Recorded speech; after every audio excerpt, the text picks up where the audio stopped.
What's up guys, Mitch here, and this is the 10.5-inch iPad Pro, Apple's newest entry to the tablet market, and their best iPad ever. In the past couple of years, the tablet market has really slowed down, and today basically any tablet that isn't an iPad is obsolete. Effectively, Apple has no real competition in the tablet market, but they still managed to put together a fantastic device in the 10.5-inch iPad Pro, again setting the gold standard for tablets. Just looking at the iPad, it isn't apparent at first what has changed, since the design is very similar to the 9.7-inch iPads, but that isn't a bad thing at all. An all-aluminum back with polished chamfered edges that roll right into the glass on the front, keeping the thin profile from previous versions. The weight is almost the same as well, only slightly heavier because of the bigger dimensions. But unless you're holding the two side by side, the difference is indistinguishable. The industrial design is fantastic, and even with the very thin and light design, it still feels like a well-built product that you don't need to worry about when throwing in a backpack. I started using this after the iPad mini 2, which is actually thicker but doesn't feel as sturdy as this. Basically, the design is modernized and keeps up with the rest of Apple's products. Comparing to the last generation, it has been updated in all of the right places. Things you don't notice when using it daily, but going back to the 9.7-inch Pro, they are noticeable. The bezels have been slimmed down, and even the small difference in screen size is nice to have, especially when using two apps side by side with iOS 11. The biggest difference, and the best feature of the new generation of iPad Pros hands down, the screen. It's still a Retina display of course, but the resolution has been bumped up to 2224 by 1668 to match the pixel density due to the bigger screen. The screen is still using an LCD, but the max refresh rate has been brought up to 120Hz compared to 60Hz on every other device that Apple makes. They call it ProMotion, but the technology behind it is nothing new. We've had variable refresh rate displays for years, but this is the first time that it was integrated into a tablet. Even though this video is at 24 frames per second, you should be able to see the difference in smoothness this makes next to the 60Hz displays in previous iPads, and it's even more apparent in person. If you're someone that's on the fence about picking one of these up, try to use one, and you'll instantly see the difference. I don't use the Apple Pencil to draw, but the latency has been minimized for that as well. The screen is not always run at a high frame rate of course, since that would chew through the battery faster, but when you're using an app that can take advantage of the higher refresh rate, you can't even notice a switch.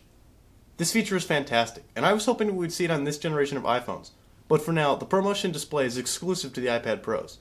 Razer actually beat Apple to the punch by putting a 120Hz display in their phone last year, which I'm happy about. This is a feature that should be in everything. Even in daily use, it just makes the device feel so much smoother and more enjoyable to use. That smoothness comes from the insane processing power this thing has, and the GPU inside hasn't missed a beat driving this display, adding to the butter when scrolling through the UI.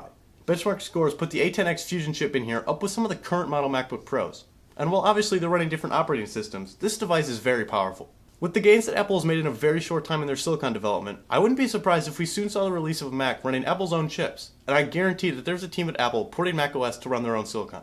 While the Pro definitely has the potential to be a great mobile workhorse, I think it's let down by the software. Don't get me wrong, iOS 11 is great, and a significant upgrade to the usability of Apple's tablets as work machines, but the functionality that many users need is just not there.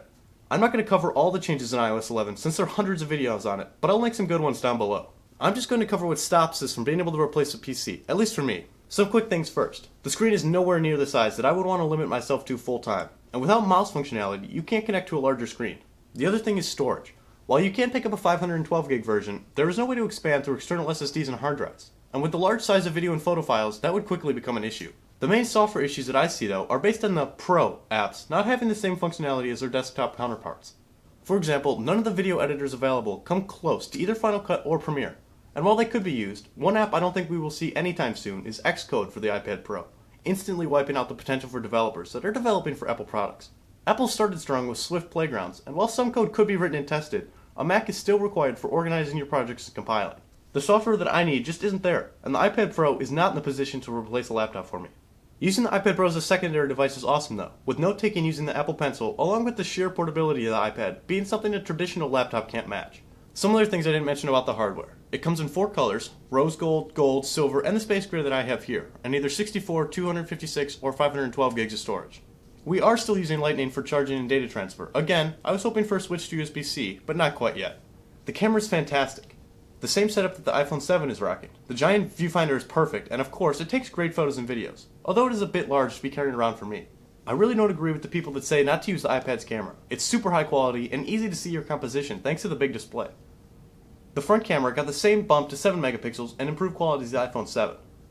The speakers are the best in any tablet, hands down, and better than almost every laptop as well. They get super loud and stay crisp, and since there are 4 of them at every corner, when you set it on a table, you get the resonance and they get even louder. Quick sound test here.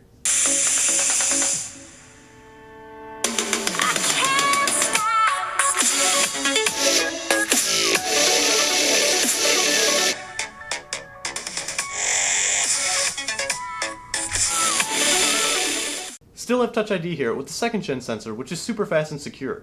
The battery life is also top notch, with the best standby time in the business and easily hitting the 10 hours of claimed use from the 30 watt-hour battery, which is slightly larger than the 9.7-inch Pro to compensate for the bigger screen. Clearly some fantastic hardware, easily the best built tablet on the market, but the device as a whole isn't perfect. It seems like Apple really went halfway with the iPad Pros. They have more power than many laptops, something they love to point out on their site, along with a very solid build, but they're let down by the lack of professional software. I didn't come into the iPad with the expectation that it was going to replace my Mac, and the things I use the iPad Pro for, it's more than able to handle. Hopefully in the future, we see Apple really embrace what this product could do.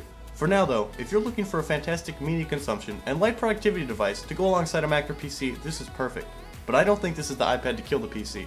On the other hand, if you're a light user, or maybe comparing this to a Chromebook for someone who doesn't need a true PC, you'll be getting a very well built device that will run great for a long time. Thank you so much for watching. Leave a like if you enjoyed the video, and subscribe if you want to see more from me in the future. That's all for this one. I will catch you in the next video.